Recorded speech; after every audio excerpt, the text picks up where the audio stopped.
Our first presenter is Marianne Coughlin. Marianne is the Director of Global Analyst Relations for PwC.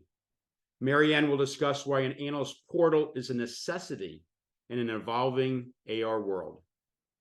Marianne? Thank you, Ed. Hello, everyone, and greetings from sunny Orlando, Florida, where I'm on the road today. And so just to introduce myself, I am a director at PwC based in Boston, which is much colder today than where I am. And I focus on analyst and advisor relations. When outside of my role at PwC, I'm also on the board of the Trumpeter Swan Society, which is a North American nonprofit focused on the vitality of trumpeter swans and their wetland habitats. I'm also an avid hiker, amateur photographer, and an avid Liverpool football fan. So anyone who wants to talk about the Premier League, I am perfectly happy to do so. If we could go to the next slide. So we've talked today about the evolving and expanding role of analyst relations. And one of the things I wanted to do is just share a statistic that came from an annual survey that PwC does every year for CEOs. And this year, 40% of the CEOs that we surveyed said they don't believe their organizations will be economically viable in 10 years if they do not transform. That's very sobering. And like larger businesses, our analyst relations functions within those businesses are at an inflection point. Whatever the trigger, companies need to be evolving more quickly. And again, whatever the trigger, as analyst relations needs to be evolving as well, and thinking how we can do that quickly. The question for us as AR professionals is really how. How are we going to be evolving our function? So just to give you a sense of PwC, I know most people are aware of us, but they aren't necessarily aware of all of PwC. And I wanted to share these are just some statistics from our most recent global annual review to give you a sense of the size and scope of the firm that I work for. And also to give you a sense of the size and scope of our analyst relations team. We are a global and regionally based team. So we have folks in the US, EMEA, and Asia Pacific. And similar to PwC's purpose, which is to build trust in society and solve important problems, our analyst relations mission is to develop mutually beneficial, trusted relationships between PwC and the analyst community. These relationships should reflect a deep understanding of each other's strategic priorities and result in market impact. So if we go to the next slide. So let me share a little bit about our experience with the Analyst Portal. Building on our brand in the market and accolades we've been proud to achieve across the analyst community, our analyst relations program is looking to expand the impact from the analyst ecosystem, deepening our focus to new analysts and the sourcing advisor community and other influencers. So the challenge, because of the number of analysts we're working with, has significantly grown to more than 700 globally. Plus, we want to build and nurture relationships with more new analysts and other influencers and participate in more analyst opportunities, all while continuing to work to be well-positioned in the right reports and nurture the right relationships. So that's a tall order. And with only so many hours in the day, our team seeks to prioritize as well as find ways to rapidly communicate and update many analysts and sourcing advisors all at once. So we take what's really our biggest challenge and reframe that into how can that be our biggest opportunity? And that's where an analyst portal comes in. Using the analyst portal, we've created a digital destination for many analysts and advisors and influencers that we want to keep apprised of PwC. And we use it in conjunction with an emailer so that the content that we send out via our email tool is also available through the portal. So analysts can then find relevant material. Together, these two tools are important elements of our analyst relations technology stack. And many of you, being from tech firms, you're very familiar with technology stack, but for those who may not be, it's a digital structure behind a business or technologies that supports the business as a whole. So thinking of HR systems, financial systems, email, collaboration tools.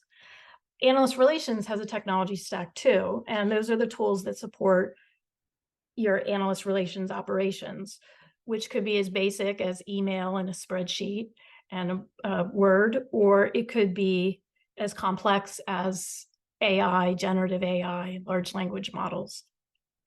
Adding the analyst portal and emailer to our technology stack and ways of working has allowed us to improve both the analyst experience and our AR team experience. So in terms of outcomes, PwC is very focused on what the business outcomes are.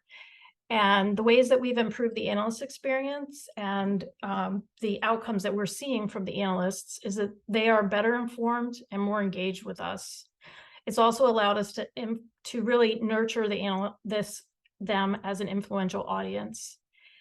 We're seeing that we're being included in more published research, and we know that it's as a result of the analyst portal in part because we get requests from information that we've sent out either in email or that has been accessed in the portal. And the analysts come back to us and ask us that they want to be able to use that information, or they're requesting briefings on that information, or in some cases, they're actually, analysts have reached out having heard from other analysts about the portal and wanting access to it. Our team is more efficient and effective as well. So this has allowed us to communicate more frequently and more effectively with the analysts and to do so in more targeted ways. We have a biweekly email that we send out to the entire global community. We have regional newsletters, and then we have very targeted based on coverage or other topic areas, communications that we're able to send out to them. And it's also by creating this regular and more meaningful communication has led us to get better insights. It's increased credibility internally, and it allowed us to improve our decision making.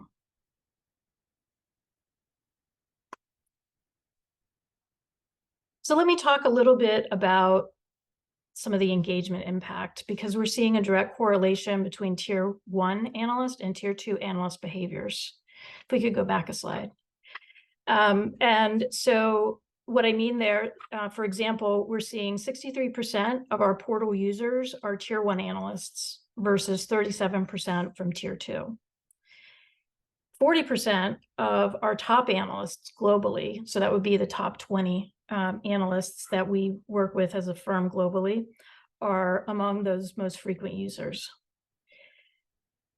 Usage spikes, not unexpectedly, when we make exclusive available content. So that might be content related to events, for example. And more of the analysts we engage with frequently have access to this and engage with this content. From an email perspective, about 58% of email engagement is tier 1 analysts versus 42 tier 2. And in 2023, we've seen a steady increase in the tier 2 readership. The most popular content in 2023 has been PwC events content, and second most popular has been PwC updates content. That PwC updates content, which would be information like the launch of our global annual review, acquisition or other firm update, and also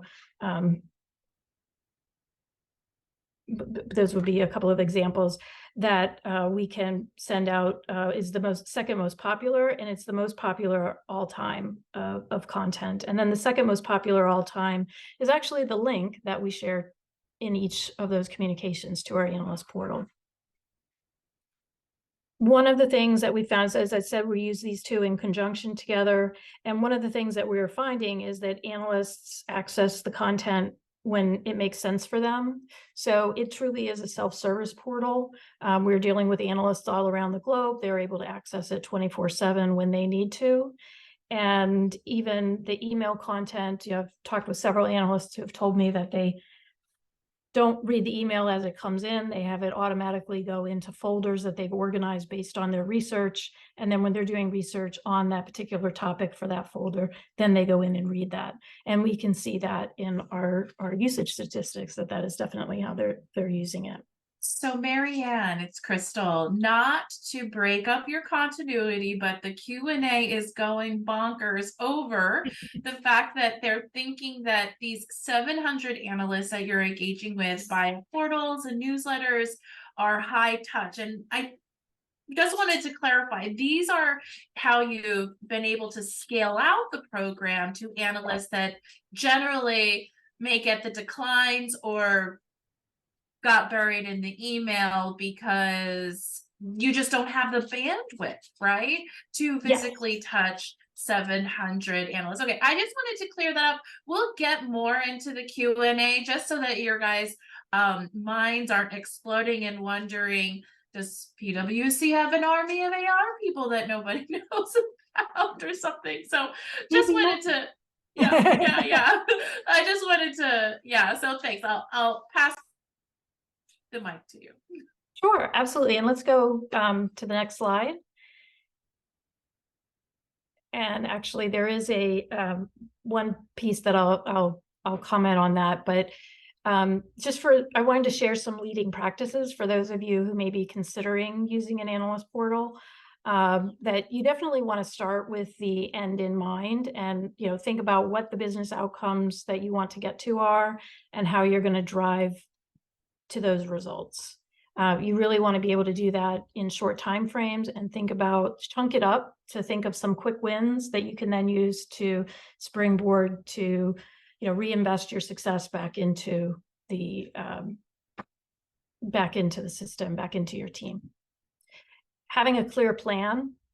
So Crystal, one of the things that we had talked about when we started was, why are we doing this? When it's interesting, when I think about the tier 1 and tier 2 analysts, we had initially thought, and one of the reasons that we did this is, as we've tiered the analysts, we want to be able to communicate and provide information to many more of those analysts that are in our tier 2 that we probably would not have been able to communicate and have that high touch in person. You're not talking to them on the phone, you're not briefing with them as often. So how can you get the information to them? And using the portal has been one way to do that. Particularly also, again, we're communicating with them regularly via email. We've got the information that's available with them that they can use on a self-service basis. So that has enabled us to get more information out to more analysts. You have to have a clear plan. So with a quantifiable return on investment, and really be explicit about how the change is going to create new value. And as you're doing that, create intermediate milestones. So again, you can monitor the success, and are you staying on track to get to success? If not, then you may need to make a change or an adjustment. Being balanced, I think this is one of the most important ones. When I haven't been able to look at the Q&A, but when I think about people's heads exploding, when we started looking at our analyst portal and we thought about all the information that we could include in it, and then we started thinking about what it would take to maintain it and how would we do that. And this was supposed to be something that enabled us to talk to more people more efficiently, not create a whole load of things that we would then have to spend all of our time maintaining. So we've been very strategic in the type of information that we include in our analyst portal. And that has helped us to maintain it, to keep the level of effort needed to maintain it more manageable. And we've also really kept the analyst experience. So what are we promising to them? And are we delivering on that promise? We've kept that front and center. It's also really important to engage your team in the change, particularly, this is a new technology, you're changing their behavior, you're changing their ways of working. So it's very important, we believe, to solicit their input early on so that they understand what the change is going to happen, so can communicate very transparently, what the end state is going to be and what's going to be expected of them. And throughout, to conduct what for your team would be quick hit surveys. And so if you're a team of one, it might not be other analyst relations team members that you're surveying. It might be the other people in your company that you are working with to get your content. It may be, if you're on a really large team, you might need to do surveys. If you're on maybe a medium or small size team, maybe you're just getting together and discussing in feedback sessions. Prioritizing data is another important aspect of this. It's very important to have high quality data, the old saying of bad data in, bad data out. Review and update your analyst lists often. And again, really prioritizing and understanding who are the analysts that you want to get to, what do you want to get to them, and is it working? And monitoring the usage of your content can really help you with that. So that's another piece. And then finally, just embracing the learning, training the team on the tools, giving them time to learn the tools before they actually have to be doing it live. This can really help a lot with concerns about change. And so that's it. I know that there are a lot of questions. So there are so many questions, and I just figured out how to make it so that everyone could see the Q&A and upvote and all of this. There's some operational questions, Marianne, that I think would be good to just sort of like, talk about a little bit. And folks want to know, is the team rewriting the content, or are you getting copy from other departments? And how frequently are you updating your portal? Well, actually, we update, as I mentioned, we update our portal. It's really bi-weekly, because we are adding in the newsletter content as that goes in. Much of our content, I think of it as a concept of a front door. So we are not recreating information inside the portal itself, except for exclusive and other selected information that may only be available to certain analysts within that. A lot of the content, same with our newsletter, we're providing them, we're curating for the analysts. This is some of the most important content that we believe would be most interesting to them. And then we are taking that content, giving them a little bit of a blurb about it, and then giving them a link to the original place that they can get the content. This is very helpful for us in the requirements that we have in terms of content just within my firm, but it's also helpful to the analysts, because then they're not having to deal with multiple sources, but we are helping them get to that content that we think is most important for them. Yeah, and I think that's a really important point, Marianne, because the analysts are probably not looking for updates on PwC's main website every day or even weekly, right? And so it's really an opportunity for your team to curate the things that you're saying, I vetted this for you and this is of relevance, right? This is something important, even though it may be publicly available, this is one you shouldn't miss. Exactly. And back to the, where I mentioned before, we're in a lot of different countries. We're in 152 countries. Each of those countries has a website. So for each one of those territories. So there are a lot of different firms that an analyst would have to navigate if they're looking for a particular piece of information. So what we're able to do is help them to get to certain pieces of information. And again, we're not saying this is where you can go and we've indexed absolutely everything for you. That's not the role of our that we've defined for our analyst portal. What we've defined is, again, we're curating the most important information about the firm that we can provide to you and providing that. And then we also provide, as I said, there's exclusive content that is just for certain analysts, and that is located within the portal.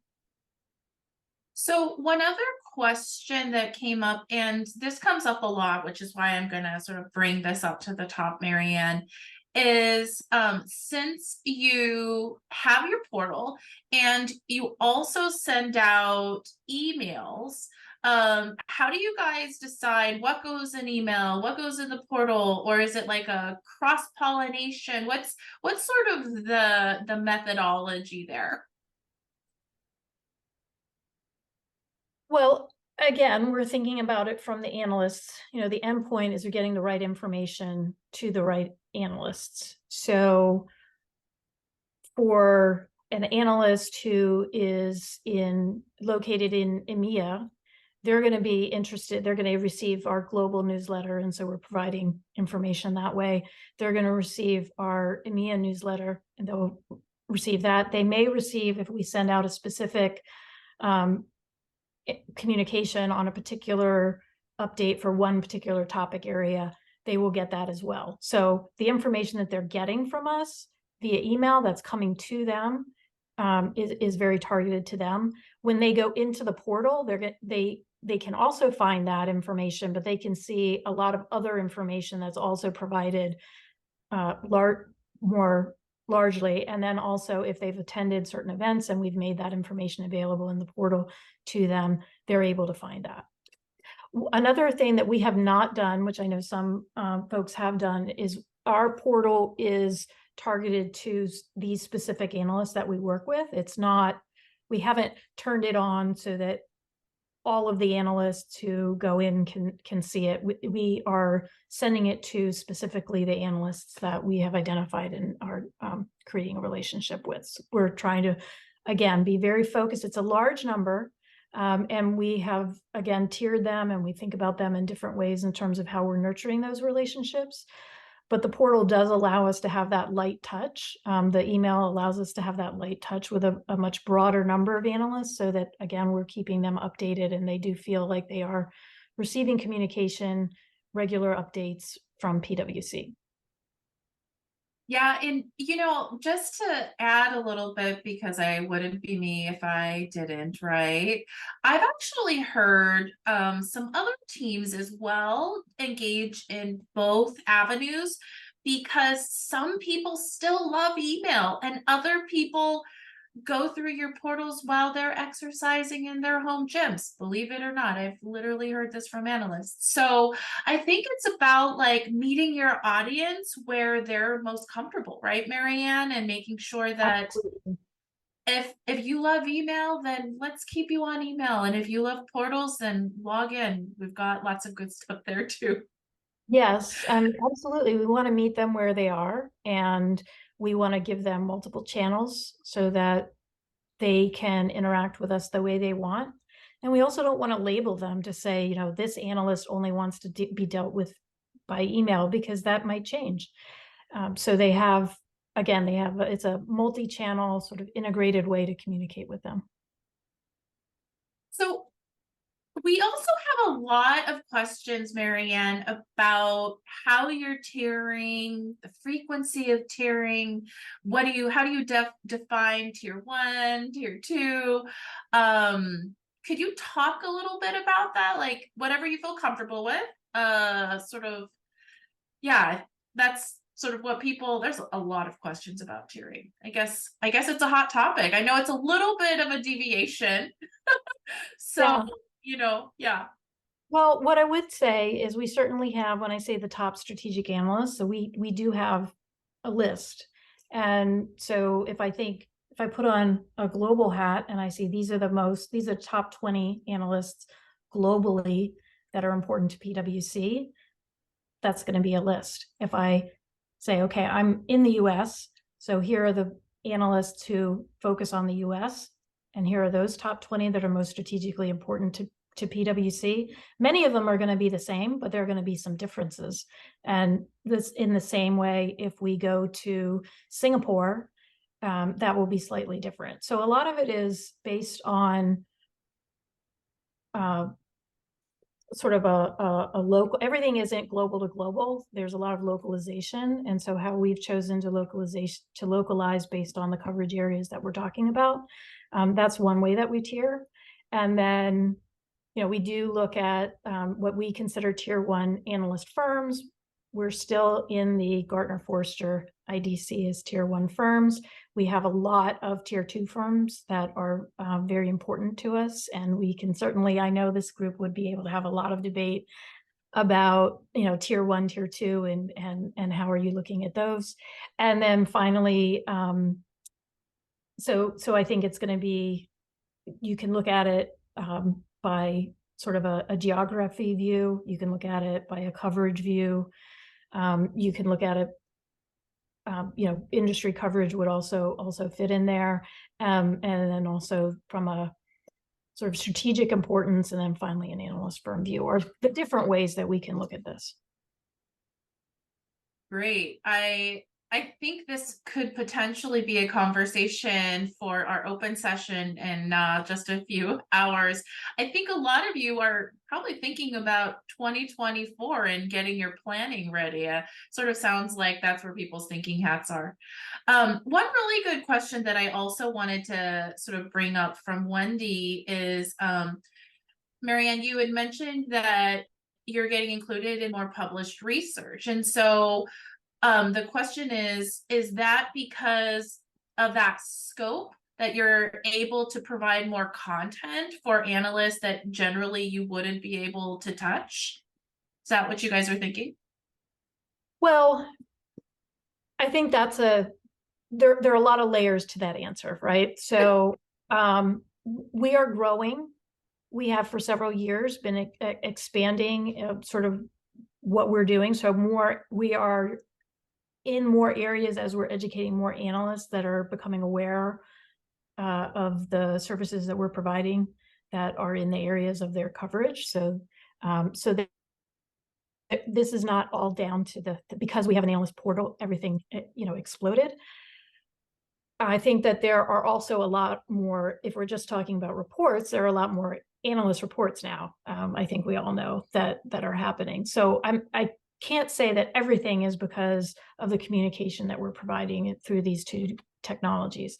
What I can say is that we definitely have analysts coming back to us. The fact that we are sending them, here is a case study I thought you would be interested in, and they read it and say, wow, I am interested in this case study. I want to talk to your, you know, I want to talk about it. Can I get a briefing on it? Can I include this? And I'm writing a report that this would make a lot of sense in. So it is, but I wouldn't say that it is the exclusive reason why we are in more. Sure, absolutely, Marianne. So I'm going to throw you one last softball, okay? And I promise I'll move on to the next segment here in a moment. Folks want to know, do the team all contribute to the portal? Do you have like an operations, like do you have the luxury of having an operations person? Or is there a single person that sort of wears the AR portal banner, hat, t-shirt, sweater, whatever it might be? So how do you guys operationalize it? Sure. So we do have an ops team they're primarily based in India. So we do have an ops team that does a lot of the, I would say, the heavy lifting of the portal and the email. However, getting the information, anybody can nominate information. I've actually developed a sort of broadly with the firm. We have quite a few people that are kind of a pipeline of content for us. And then, as I said, we curate that content. Sometimes we, if there is a survey that we think is going to be published, or something that we think is going to be of particular interest to analysts, we might say we're going to do a special edition. Like for the CEO survey that I mentioned, we did a special edition out to the analysts to provide that out to them. We do the same for our global annual review. Usually our newsletter, it's actually very short. It's not, I know that some analyst newsletters are quite long and include a lot of information. We've tried to be very short. It's 3, 4, at most 5 stories, but it's usually about 3 stories that we're providing to them on that biweekly basis. Again, we're trying to be very curated. Our promise to the analysts is that this is information that's going to be the most important and relevant to you. Great. Well, with that, I think we were able to get through about 99% of these questions. David, maybe we can ask this question offline. I'm sort of getting the hook to move on. So with that being said, Marianne, thank you so much for this great presentation on the Analyst Portal.